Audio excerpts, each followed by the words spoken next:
Good morning, everyone. Today I will be discussing topic 4.4 of class 7th, and that is transfer of heat. This is from NCERT Science. So, we will be covering definition, conductors and insulators, what is the modes of transfer of heat, and some amazing facts. So, what is the transfer of heat? When one body is at a different temperature from another body, or you can say when system is at a different temperature from its surroundings, then the transfer of heat will always take place from a hotter body to a colder body, right? So they do this process of transferring the heat from hotter body to a colder body until and unless a thermal equilibrium has been reached. Okay, and when we talk about particles, it is the direct exchange of kinetic energy between the particles between two systems. Okay, so here you can see one object is at a higher temperature, this object 1, and the second object is at a lower temperature. When they are in direct contact, the transfer of heat will take place from an object which is at high temperature to an object which is at low temperature. And you can make out the difference in the temperature with the help of a mercury level. In the object 1, the temperature is high and you can see the mercury level is up. Okay? Now, here there is a flame burning and the particles are red, purple, and blue. So, the transfer of heat will take place from the red particles to the magenta particles to purple particles and finally to the blue particles. So, there is exchange of kinetic energy between the particles, and the transfer of heat will take place from the particles which are very hot to the particles which are very cold. Thermal equilibrium. Now, A block is red in color. It has a high temperature. You can make out that thing with the help of mercury level. B block is a blue block. It has mercury level very down and it is a colder body. Okay. When we join these two blocks, they are in direct contact. So transfer of heat will take place from a hotter body, that is A, to a colder body, that is B. As you can see, the mercury level is dipping down in block A and it is rising up in block B in the second column.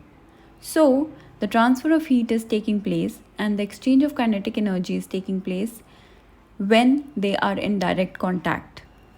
In the last column, which is the purple column, the purple blocks, actually both these blocks have attained thermal equilibrium and now the temperature is same of both the blocks. So you can see the mercury level is at a same level in both the blocks. That means the temperature is same of both the blocks. So heat flow is from a hotter body to a colder body till a thermal equilibrium is reached. Conductors and insulators. The materials which conduct heat easily, they are called conductors, like most of the metals. You can see an example in the left side. There is this saucepan which is cooking some meal and it is placed over a flame. So this saucepan is actually made up of metal.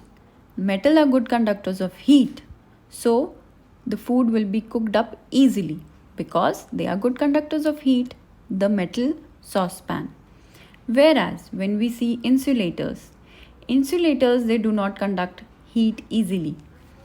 Example is wool. So, can you see this person over here?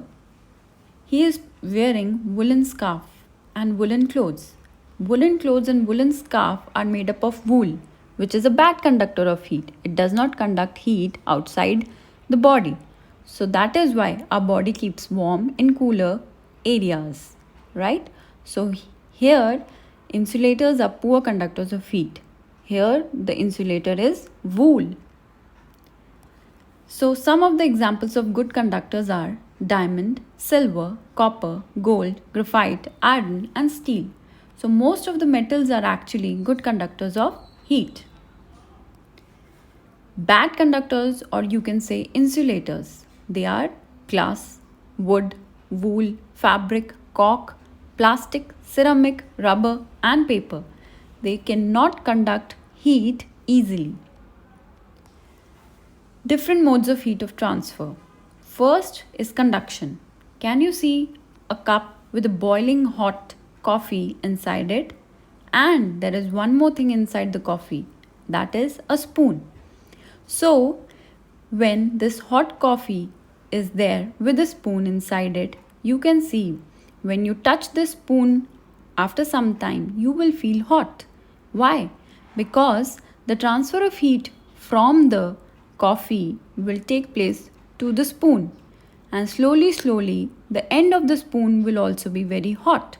So this process is conduction, where the two materials are in direct contact with each other, and the spoon will feel hot. It will be hot, okay, because there will be transfer of heat from the coffee to the spoon. This process of transfer of heat through direct contact in solids, that is known as conduction. So process of heat flow from objects at higher temperature to objects at lower temperature, this is known as conduction, and physical contact is must. It takes place in solids mostly. Heat conduction is through sand at beaches. This is a very good example. When you are standing on sand at beaches under a hot day, you can feel that your feet actually feel hot. So this is a very good example of conduction. The transfer of heat will take place from sand to your leg. Next is ironing of clothes. Now clothes are actually cold, whereas iron, when you switch it on, it is hot. So transfer of heat will take place from iron to the clothes. So this is an example of conduction. Another very good example is melting of ice cubes. Again, the transfer of heat will take place through conduction. Convection is the second mode of transfer of heat. Now you have to understand this thing, that fluid molecules or liquid molecules or water molecules, whichever thing is fluid in nature, there the transfer of heat takes place through convection. Here you can see a pan is there which is kept on flame, and in the pan there is only water. So water is fluid. So inside the water, if you talk about only inside the water, the transfer of heat inside the water will take place through convection currents. Okay, the hotter molecules will rise up and the cooler molecules will come down. So hotter molecules actually rise because they are less dense. Another example of convection. See, the water molecules which are hot, they are going up inside the fluid, inside the water, and the cooler molecules are coming down. So this is convection currents inside the fluid molecules. Transfer of heat by convection in air. Now air molecules also behave as fluid molecules in the atmosphere. Up above in the atmosphere, the air molecules will actually behave as fluid molecules. So here the transfer of heat will take place through convection. When you see a candle flame burning, when you keep one hand near to the flame, you will feel hot because here the transfer of heat takes place through convection. But up above, where the hand is very high to the flame, there the air molecules do not behave as fluid molecules. They are loosely packed, and hence there will be no transfer of heat through convection. So only transfer of heat will take place where the palm is near to the flame.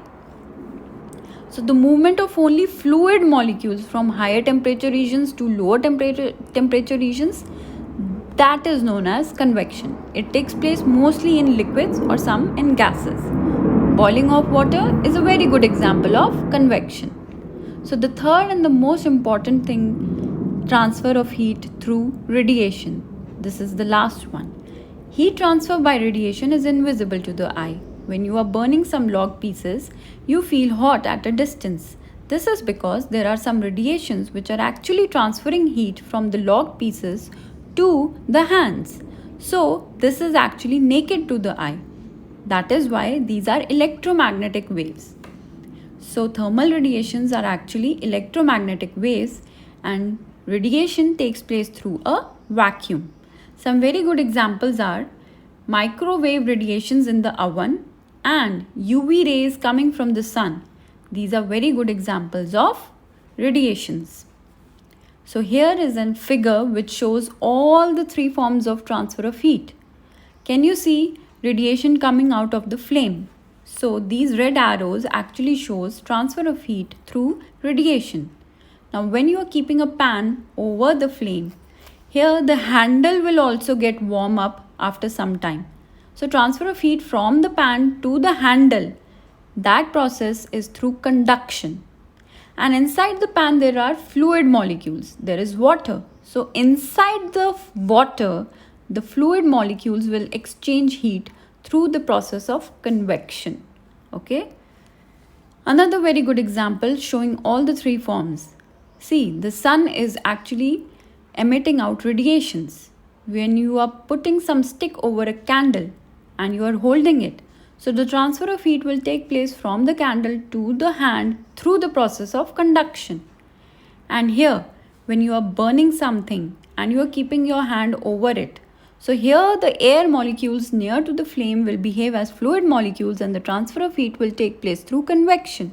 So your hand will feel warm. That is through convection.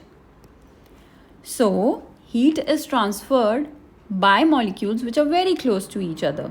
But air molecules are always loosely packed and they cannot conduct heat. So air is a poor conductor of heat. That is why our hands are not harmed when we keep them inside a hot pizza oven. Have you ever noticed when you bake a cake and you put your hand inside a hot oven, you do not feel harmed in your hands?